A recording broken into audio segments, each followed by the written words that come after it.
Alright guys, I'm on trail 667 now, Captain Jack's trail,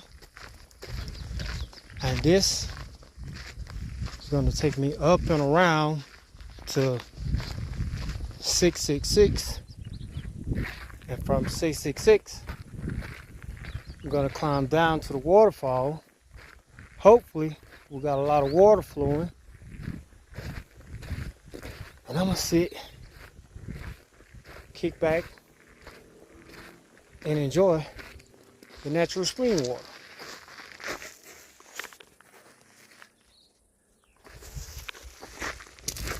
I never look at those maps.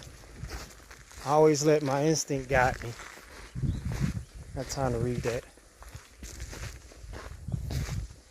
I always find my way.